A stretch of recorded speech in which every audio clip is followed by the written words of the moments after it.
Bonjour. Bonjour à tous les pasteurs qui nous écoutent. On m'a parlé d'un livre qui s'appelle Évolution ou création, qui prouve que la création est un fait et la théorie de l'évolution est fausse et que les scientifiques ont tort. Que pensent les églises Holy Trinity de cette question? Oui, excellente question et je vous remercie de la poser. Effectivement, on voit de nombreux ouvrages intitulés Évolution ou création. Alors, tout de suite, avant même de démarrer le débat, je voudrais attirer votre attention sur un fait. Pourquoi avoir choisi un titre comme celui-ci, Évolution ou création, comme si obligatoirement l'évolution était opposée à la création. Il y a de très nombreux scientifiques chrétiens, et même très chrétiens, qui croient à la fois à l'évolution et à la fois à la création. On ne peut donc pas opposer, je dirais même il est malhonnête d'opposer les termes évolution ou création. On aurait plutôt dû intituler ce livre Création par la théorie de l'évolution ou création directe par exemple. Mais en tout cas, et surtout pas évolution ou création.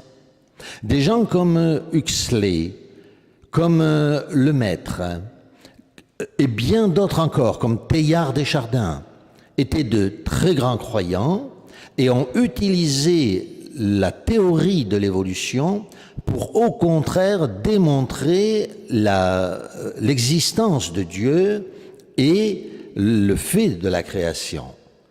Donc il est malhonnête d'intituler un livre « Évolution ou création ». Donc les prochaines vidéos vont amener des preuves de l'argumentation que les églises Holy Trinity Church enseignent concernant la théorie de la création par le biais de l'évolution.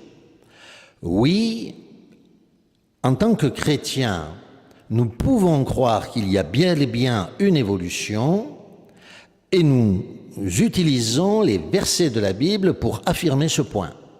Alors, je vais prendre deux textes de l'Écriture sainte. Tout d'abord, il s'agit du psaume 8, le psaume qui est utilisé par les fondamentalistes, mais que nous utilisons nous-mêmes tout en croyant en l'évolution à la gloire de Dieu. Et ce psaume, c'est le psaume 8e qui dit « À voir ton ciel, ouvrage de tes doigts, la lune et les étoiles que tu as fixées, qu'est-ce que l'homme mortel ou qu'est-ce que le mortel pour que tu t'en souviennes, le fils d'Adam pour que tu veuilles le visiter. À peine le fis-tu moindre qu'un Dieu, tu le couronnas de gloire et de beauté pour qu'il domine sur l'œuvre de tes mains et tout fut mis sous ses pieds. Brebis, bœufs, tous ensemble, et même les bêtes des champs, l'oiseau du ciel, les poissons de la mer, quand il va par les sentiers de la mer. Yahweh, notre Seigneur, qu'il est puissant ton nom par toute la terre. Donc oui, nous croyons en l'évolution et nous allons amener des preuves de l'existence d'une évolution, mais nous sommes croyants. Prenons notre texte. Les cieux racontent la gloire de Dieu et l'œuvre de ses mains, le firmament l'annonce. Le jour au jour en publie le récit, et la nuit à la nuit transmet la connaissance. Non, pas de récit, non, pas de langage, nulle voix qu'on puisse entendre, mais pour toute la terre en raconte les lignes et les mots jusqu'aux limites du monde. Oui, nous croyons que Dieu est bien le créateur de l'univers et que pour créer cet univers, il a utilisé non pas une baguette magique, mais un programme créationniste. C'est pourquoi nous faisons nôtre aussi cette pensée de saint Paul aux Romains, au chapitre 1er, où il dit ceci, parlant non pas des évolutionnistes, mais des impies, de ceux qui ne croient pas en Dieu.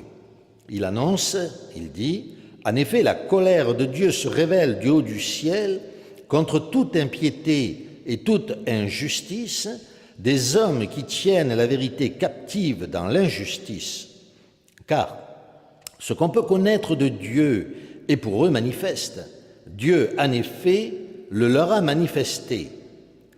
Ce qu'il y a d'invisible depuis la création du monde se laisse voir à l'intelligence à travers ses œuvres, son éternelle puissance et sa divinité, en sorte qu'ils sont inexcusables, puisqu'ayant reconnu Dieu, ils ne lui ont pas rendu comme à un Dieu gloire ou action de grâce, mais ils ont perdu le sens dans leur raisonnement et leur cœur inintelligent s'éteint ténébré. Et dans leur prétention à la sagesse, ils sont devenus fous, et etc., etc. Donc, oui, les impies ne reconnaissent pas la puissance créatrice de Dieu, mais nous, bien que croyant à l'évolution, nous croyons à la création et nous croyons en Dieu, bien entendu. Nous sommes donc des créationnistes, nous aussi. Nous allons amener, à travers quelques vidéos successives, les preuves et les arguments qu'il y a bel et bien une création, mais que Dieu s'est servi d'une évolution. Alors nous allons prendre un exemple. Pour commencer, lorsque Dieu a dit à Noé de sauver tous les animaux de la terre parce qu'un déluge allait arriver, il lui a dit, vous connaissez le récit, n'est-ce pas, que de prendre 7 couples d'animaux purs et un couple d'animaux impurs et de les amener dans l'arche.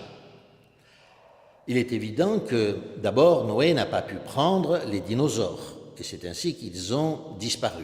Des bêtes tellement immenses qu'elles ne pouvaient manifestement pas rentrer dans l'arche. C'est donc au déluge qu'ont disparu les dinosaures. Mais Noé n'avait pas besoin de prendre un couple de chats, un couple de tigres, un couple de léopards, un couple de lions, un couple de tigres, un couple de petits chats, un couple de grands chats, un couple de chats noirs, un couple de chats blancs. Ce n'était pas nécessaire, n'est-ce pas? Il a pris tout simplement un groupe de chats, un couple de chats, et à partir du chat ont été produits toute la race dite des félidés, c'est-à-dire des chats de toutes les couleurs, à partir du chat sauvage. Nous avons nous-mêmes créé des chats domestiques, comme le chat persan ou d'autres chats de races différentes. Mais à partir de ces chats se sont développés de petits chats, des chats moyens, de grands chats, de très grands chats, et bien entendu, les grands chats se sont accouplés avec les grands chats, les petits chats avec les petits chats, une barrière naturelle s'est ainsi créée. Et à partir de là, sont sortis les tigres, les lions, les guépards, les panthères et toute autre sorte de chats, tout cela étant bel et bien de la race des félidés, c'est-à-dire du chat. Il est évident qu'il en va de même pour le chien. Il n'était pas nécessaire de prendre un loup, un chacal, un chien domestique, un chien loup, un berger allemand, je ne sais plus qu'est-ce que l'on pourrait dire comme chien. Ce n'était absolument pas nécessaire. Il s'agissait de prendre un couple de loups, chiens sauvages, et à partir de là, aller sortir, et c'est ce qui s'est produit, bien entendu, toutes les espèces de chiens. Connaissez-vous le tigon? Le tigon est le produit de l'accouplement d'un tigre et d'un lion. Le tigon n'a été produit qu'il y a que quelques années seulement, une trentaine d'années environ. Avant, le tigon n'existait pas. Beaucoup de races qui existaient ont disparu et d'autres races sont nées par un processus logique que nous venons d'expliquer, celui qui s'appelle l'évolution. Alors, ces protestants qui refusent absolument l'idée d'évolution nous disent « oui, mais il s'agit d'une micro-évolution ». Donc, ils croient en une micro-évolution, mais ils refusent d'admettre une macro-évolution. Mais où s'arrête la taille de cette évolution?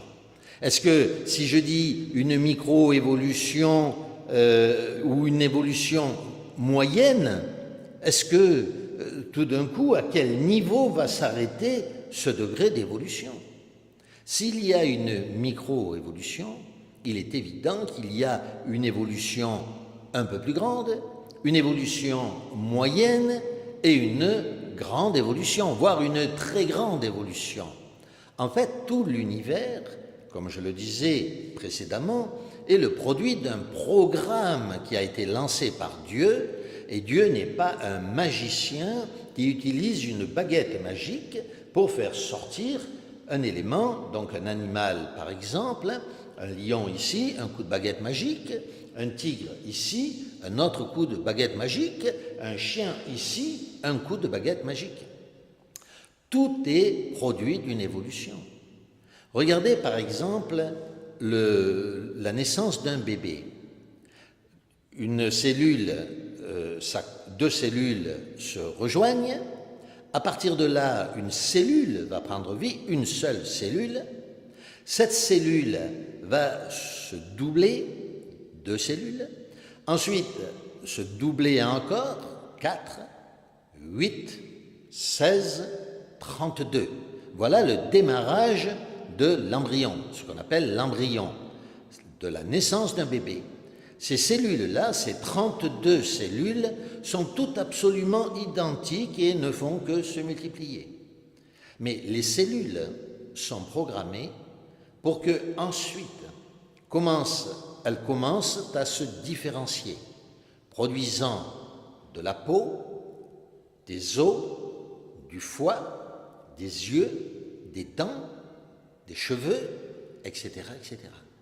La naissance du bébé n'est rien d'autre qu'une évolution. Ce bébé va se développer dans le ventre de la maman, va évoluer dans le ventre de la maman jusqu'à devenir à l'image de Dieu. Dieu n'a pas fait venir le bébé d'un coup de baguette magique, mais par une évolution logique et créatrice. Avez-vous compris le sens de ce que je viens d'énoncer? Comme je l'ai dit, nous verrons de nombreux exemples de preuves d'une création à travers l'évolution. Ma réponse vous satisfait-elle? Oui, j'ai très bien compris la réponse à ma question et je pense que les pasteurs aussi qui nous écoutent auront bien compris le sujet. Merci. Merci. Merci.